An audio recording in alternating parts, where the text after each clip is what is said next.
তো easy physics বই থেকে এবার আমরা পঞ্চম অধ্যায়ের যে টাইপ 2 ঘনত্ব রিলেটেড যে সকল এমসিকিউগুলো আছে ওইগুলো এখন সমাধান করব।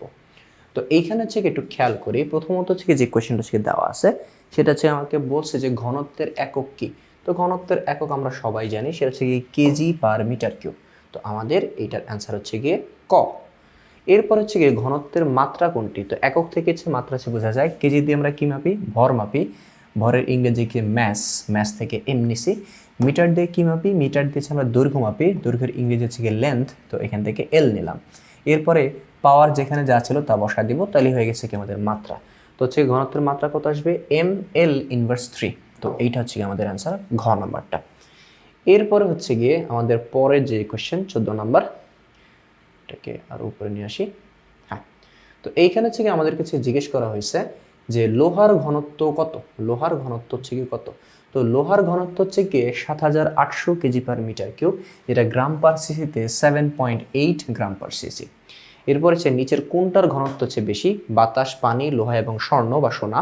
তো এর মধ্যে হচ্ছে গিয়ে স্বর্ণের ঘনত্ব বা সোনার ঘনত্ব হচ্ছে গিয়ে সবচেয়ে বেশি। লোহার ঘনত্ব হচ্ছে গিয়ে 7800, পানিটা তো 1000 হচ্ছে গিয়ে জানি আমরা, স্বর্ণের ঘনত্ব হচ্ছে 19300। তো এখানে ঘনত্ব বেশি সবচেয়ে হচ্ছে গিয়ে সোনার।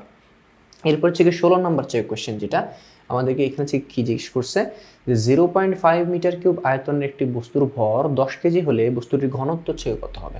ওকে, তো এখানে হচ্ছে কি বলা আছে, আয়তন বলা আছে, অর্থাৎ ভি এর ভ্যালু হচ্ছে বলা আছে এবং এর ভর বলা আছে 10 কেজি, এম বলা আছে। তো এখন এর ঘনত্ব হচ্ছে কত। তো ঘনত্বের সূত্র হচ্ছে আমরা জানি রো ইজুয়াল কত, এম বাই ভি, মানে ভর ভাগ আয়তন, ভরকে আয়তন দ্বারা ভাগ করতে হবে। তো ভরকে যদি আমরা আয়তন দ্বারা ভাগ করি, তো তবে একটা জিনিস খেয়াল রাখতে হবে, ভরটা যেন কেজিতে থাকে এবং আয়তনটা যেন মিটার কিউবে থাকে। তো এখানে হচ্ছে অলরেডি মিটার কিউবে আছে। তো হচ্ছে কি আমরা ভরকে ভাগ করবো হচ্ছে গিয়ে কি আয়তন দিয়ে, তাহলে এখানে হচ্ছে গিয়ে ভ্যালু আসতেছে গিয়ে 20। তো এখানে হচ্ছে গিয়ে 20 আসে হচ্ছে কি ঘতে, তো 16 অ্যান্সার হচ্ছে গিয়ে ঘ। এরপর হচ্ছে গিয়ে হচ্ছে কোয়েশ্চেন যে একটি পুকুরের দৈর্ঘ্য প্রস্থ দেওয়া আছে এবং গভীরতা ছেয়ে দেওয়া আছে। তো ওই পুকুরে যে পানি আছে ওই পানির হচ্ছে গিয়ে ভর কত। তো দেখো, পুকুরে যে পরিমাণ পানি আছে ওই পানির হচ্ছে গিয়ে দৈর্ঘ্য হবে পুকুরের দৈর্ঘ্যের সমান, প্রস্থ হবে পুকুরের প্রস্থের সমান, এবং এর গভীরতা বা উচ্চতা যেটা ওইটা হবে পুকুরের গভীরতা হচ্ছে গিয়ে সমান। তো দৈর্ঘ্য ইন্টু প্রস্থ ইন্টু গভীরতা বা উচ্চতা, এগুলোকে হচ্ছে গুণ করলে আমরা কি পাবো, আয়তন হচ্ছে গিয়ে পাবো। তো এই তিনটাকে যদি গুণ করি তাহলে কি পাবো, দৈর্ঘ্য ইন্টু প্রস্থ ইন্টু গভীরতা। তো 25 ইন্টু 15 ইন্টু হচ্ছে 2। তো এগুলোকে যদি গুণ করি তাহলে হচ্ছে কি আমি আয়তন পাচ্ছি হচ্ছে কত, 750 মিটার কিউব। আর পুকুরের মধ্যে কি আছে, পানি আছে। তো পানির ঘনত্ব হচ্ছে কত, আমরা সবাই জানি 1000। ওকে, তো এখন কি করতে হবে, পানির ভর চেয়ে বের করতে হবে। তো ঘনত্বের সূত্র আমরা কি জানি, rho is equal to M by V. এখান থেকে ভি কে যদি পাশে পাঠিয়ে দিই তাহলে এম ইজ ইকুয়াল টু কত আসবে, রো ইন্টু ভি। অর্থাৎ ঘনত্ব আর আয়তন এই দুটো গুণ করলে ভর পাওয়া যাবে। তো ঘনত্ব হচ্ছে আমরা হচ্ছে জানি কত, 1000, আর হচ্ছে আয়তন কত জানি 750। তাহলে হচ্ছে কি অ্যান্সার হচ্ছে এখানে কত আসতেছে, অ্যান্সার এখানে আসতেছে হচ্ছে কি আমাদের কই গেল 7.5 ইন্টু 10⁵ এটা আসতেছে গিয়ে। তারপর আরেকবার একটু হিসাব করি, 750 ইন্টু 1000, হ্যাঁ 7.5 ইন্টু 10⁵, এইটা হচ্ছে কি আমাদের অ্যান্সার। তো 17 অ্যান্সার হচ্ছে কি আমাদের হচ্ছে কত, গ। এরপরে বস্তুর ঘনত্ব কি কি বিষয়ের উপর নির্ভর করে, বস্তুর ঘনত্ব কি কি বিষয়ের উপর নির্ভর করে, এটা হচ্ছে গিয়ে কি কি হচ্ছে বলা আছে এখানে, বস্তুর উপাদান, বস্তুর দৈর্ঘ্য এবং বস্তুর তাপমাত্রা। তো বস্তুর উপাদানের উপরে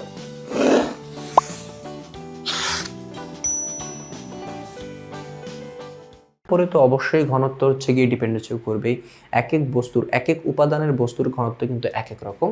তো এইটা হচ্ছে গিয়ে ঠিক আছে। তারপর বস্তুর তাপমাত্রা, তাপমাত্রার উপরেও কিন্তু ঘনত্ব কিন্তু ডিপেন্ড করে, তাপমাত্রা বাড়লে কিন্তু ঘনত্ব হচ্ছে কমে যায়। তো এইটা হচ্ছে কি বলা যায় ডিপেন্ড করে বস্তুর দৈর্ঘ্য, দৈর্ঘ্যের উপরে ডিপেন্ড করে না, ডিপেন্ড করে আয়তনের উপরে। ওকে, তাহলে হচ্ছে আমাদের অ্যান্সার হচ্ছে গিয়ে 1 এবং 3 যেটা আছে খতে। তাহলে হচ্ছে আমরা বলতে পারি 18 অ্যান্সার হচ্ছে কি কত, খ। এরপর হচ্ছে কি আমরা 19-এ চলে আসি, 19 এবং হচ্ছে কি 20। তো 19 হচ্ছে কি আগে হচ্ছে দেখি এখানে কি বলছে, একটি 3 গ্রাম ভরের বেলুনে 25 গ্রাম বাতাস ভরা হলে বেলুনের আয়তন 200 সেন্টিমিটার কিউব হলো। তো বেলুনের বর্তমান ঘনত্ব হচ্ছে কি কত, বেলুনের বর্তমান ঘনত্ব হচ্ছে কত। তো দেখো বেলুনের নিজের ভর 3 গ্রাম আর তার মধ্যে হচ্ছে গিয়ে 25 গ্রাম বাতাস ভরা হয়েছে, তাহলে হচ্ছে গিয়ে এর মোট ভর কত হয়ে গেছে, এর মোট ভর হচ্ছে গিয়ে 28 গ্রাম। ওকে, আর আয়তন হচ্ছে কত ভি, যেটা সেটা হচ্ছে গিয়ে 200 সেন্টিমিটার কিউব। তাহলে হচ্ছে ঘনত্ব হচ্ছে কত আসবে, ঘনত্ব হচ্ছে গিয়ে এম বাই ভি, মানে ভর ভাগ আয়তন। তাহলে হচ্ছে গিয়ে ভর হচ্ছে গিয়ে কত 28, আর আয়তন হচ্ছে গিয়ে কত, আয়তন হচ্ছে গিয়ে আমাদের হচ্ছে গিয়ে 200। ওকে, তাহলে এইখানে আসতেছে গিয়ে 0.14 আসতেছে, কিন্তু এখানে আমরা ভরকে গ্রামে রেখে দিছি এবং আয়তনকে সেন্টিমিটার কিউবে রেখে দিছি, তাই এই যে এককটা আসছে এটা কিন্তু গ্রাম পার সিসি এটাতে হচ্ছে গিয়ে আসছে। ওকে, কিন্তু এইখানে যে অপশনগুলো হচ্ছে গিয়ে আছে এগুলো কিন্তু কেজি পার মিটার কিউবে। তাহলে গ্রাম পার সিসি থেকে কেজি পার মিটার কিউবে যাওয়ার জন্য গ্রাম পার সিসিতে যে ভ্যালুটা আছে ওইটাকে 1000 দিয়ে গুণ করতে হবে। তো আমরা 0.14কে 1000 দিয়ে যদি গুণ করি তাহলে হচ্ছে গিয়ে আমরা হচ্ছে পাবো 140, আর এটা কি হয়ে যাবে 1000 দ্বারা গুণ করার পরে গ্রাম পার সিসিটা হয়ে যাবে কেজি পার মিটার কিউব। তাহলে হচ্ছে গিয়ে আমাদের এই কেজি পার মিটার কিউব এই অপশনটা হচ্ছে গিয়ে আছে কোথায়, এই অপশনটা আছে হচ্ছে গিয়ে ক নাম্বারে। তো আমরা হচ্ছে গিয়ে বলতে পারি যে 19-এর যে অ্যান্সারটা এটা হবে হচ্ছে গিয়ে ক।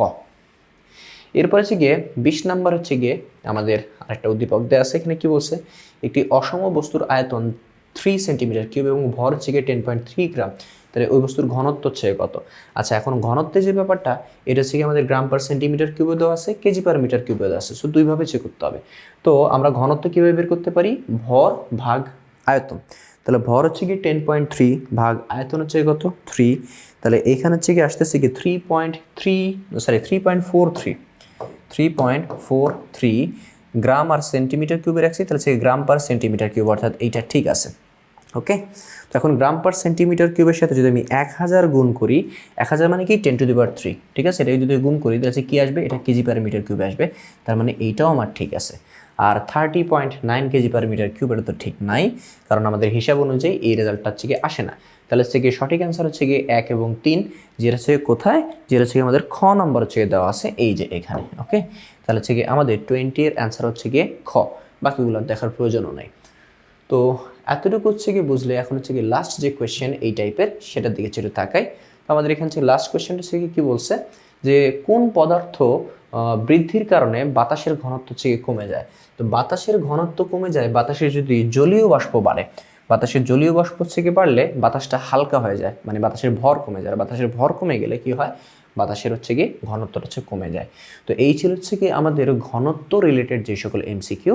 তো তোমরা যারা এখনও ইজি ফিজিক্স বইটা সংগ্রহ করেনি দ্রুত সংগ্রহ করে নিতে পারো এই ধরনের যে সকল এমসিকিউ এবং সিকিউ, এছাড়াও শর্ট কোয়েশ্চেন, মানে প্রায় সব সমস্যার সমাধান, ওয়ান স্টপ একটা সলিউশন। তো যারা এখনও সংগ্রহ করনি তো দ্রুত সংগ্রহ করেছে নিও। তো আজকে এই পর্যন্তই, পরবর্তী পর্বে দেখা হচ্ছে ইনশাল্লাহ।